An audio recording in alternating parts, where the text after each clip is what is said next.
नमस्कार मित्रांनो, मी उदय लाड पुन्हा एकदा स्वागत करतो आपल्या सर्वांचा आवडत्या युट्यूब चॅनल शेती मित्र वर व्हिडिओ पाहणाऱ्या प्रत्येक शेतकरी मित्राच्या आजच्या व्हिडिओ मध्ये मनापासून खूप खूप स्वागत।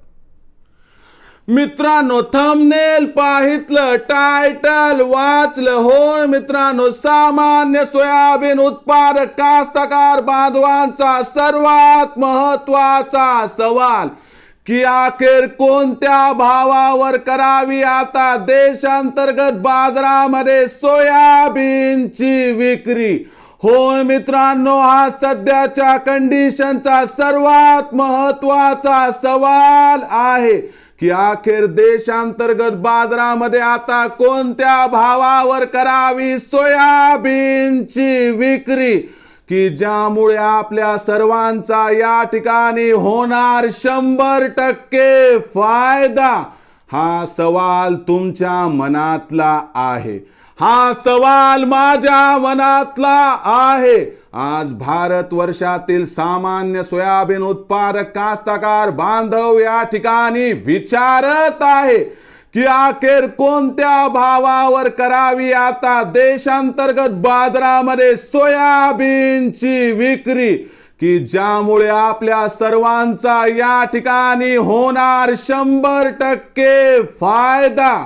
या प्रश्नाचं अचूक उत्तर जाणून घेण्यासाठी आता आपण सर्वांनी हा व्हिडिओ सुरुवातीपासून शेवटपर्यंत पाहावा। हा व्हिडिओ शेवटपर्यंत पाहत असताना आपल्याला मनापासून आवडला तर जरूर या व्हिडिओला एक लाईक करा। जास्तीत जास्त कास्तकार बांधवांपर्यंत हा व्हिडिओ पाठविण्यासाठी या व्हिडिओला या ठिकाणी जरूर शेअर करा। सबस्क्राइब करून जरूर नोटिफिकेशन बेलला ऑल करा, यामुळे येणारा प्रत्येक व्हिडिओ हा आपणास या ठिकाणी मिळत राहतो।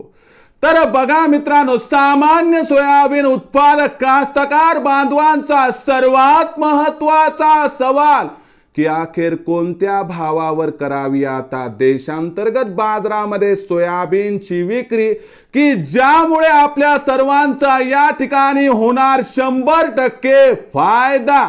या प्रश्नाचं अचूक उत्तर जाणून घेण्यापूर्वी सध्याच्या कंडिशनला देशांतर्गत बाजारामध्ये आता सोयाबीनची बाजारभाव पातळी काय आहे, सध्याच्या कंडिशनला देशांतर्गत बाजारामध्ये मागणी पुरवठ्याची स्थिती काय आहे आणि सध्या आंतरराष्ट्रीय बाजारभावाची परिस्थिती काय आहे की ज्यामुळे भविष्यात सोयाबीनचा बाजारभाव वाढण्याची शक्यता किती आहे। ज्यावेळेस या सर्व प्रश्नांचा एकत्रित विचार करतो त्यावेळेस आपल्याला या ठिकाणी या प्रश्नाचं उत्तर मिळू शकते।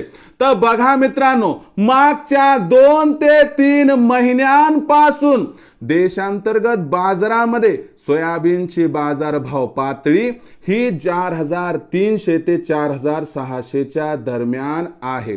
आणि या बाजारभाव पातळीचा जर आपण विचार केला तर मागच्या 3-4 दिवसांमध्ये बघा घडलंय काय की देशांतर्गत बाजारामध्ये अचानक सोयाबीनची विक्री वाढली आहे। अहो, जी सोयाबीनची विक्री 1,40,000 क्विंटल पर्यंत खाली आली होती, ही सोयाबीनची विक्री वाढून 1,70,000 ते 1,80,000 क्विंटल पर्यंत आली आहे। पण जाणकारांच्या मते ही विक्री जास्त काळ टिकणार नाही आणि येत्या 4-5 दिवसांमध्ये पुन्हा एकदा सोयाबीनची विक्री कमी होणार आहे। यामुळे आपल्याला जशी जशी विक्री कमी होताना दिसेल तसा तसा सोयाबीनच्या बाजारभावाला आधार मिळताना दिसणार आहे। या आधारामध्ये सोयाबीनचा बाजारभाव काही प्रचंड तेजी दाखवणार नाही, कारण आंतरराष्ट्रीय बाजारामध्ये आता लवकरच ब्राझील, अर्जेंटिना, पॅराग्वे, उरुग्वे या देशांचं सोयाबीन या ठिकाणी सुरू होणार आहे। त्यामुळे आंतरराष्ट्रीय बाजारात दर वाढण्याची शक्यता नाही आणि देशांतर्गत बाजारामध्ये आपल्याला काही प्रमाणात विक्री कमी झाल्यानंतर सोयाबीनच्या बाजारभावात सुधारणा दिसू शकते।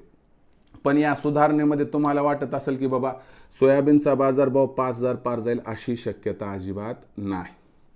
मग विक्रीचा विचार करत असाल तर एकच गोष्ट लक्षात ठेवा मित्रांनो की कधी विक्री करायची, तर एकदाच विक्री करायची नाही। विक्री करत असताना सोयाबीनचा बाजारभाव आणखी 100-200 वाढणार आहे। मग यावेळेस काय करायचं किंवा 4,500 4,600च्या भावावरती 25% सोयाबीनची विक्री करा. 4,700 4,800च्या भावावरती 50% सोयाबीनची विक्री करा. आणि उर्वरित जे सोयाबीन शिल्लक आहे ते आपल्या आर्थिक गरजेनुसार जर विकलं तर आपला होईल 100% या ठिकाणी फायदा. तर या 3 टप्प्यात सोयाबीनची विक्री करा मित्रांनो, तरच आपल्याला योग्य दर मिळू शकतो. कारण भविष्यात सोयाबीनच्या बाजारभावात प्रचंड तेजी येण्याची शक्यता अजिबात दिसत नाही. मग भविष्यात आता देशांतर्गत बाजारामध्ये काय राहणार सोयाबीनचा बाजारभाव, याबद्दल अधिक माहिती प्राप्त करण्यासाठी पाहत रहा आवडतं यूट्यूब चॅनल शेती मित्र.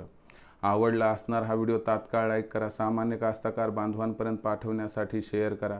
सबस्क्राईब करून जरूर नोटिफिकेशन बेलला ऑल करा. यामुळे येणारा प्रत्येक व्हिडिओ हा आपणास या ठिकाणी मिळत राहतो. तर मित्रांनो, अशाच एका नवीन व्हिडिओसह मी आपला मित्र उदय लाड आपल्या सर्वांच्या आवडत्या यूट्यूब चॅनल शेती मित्रवर मिळत राहील. तोपर्यंत माझ्या प्रत्येक शेतकरी मित्राचे आणि कास्तकार बांधवाच्या आजच्या व्हिडिओमध्ये मनापासून खूप खूप आभार.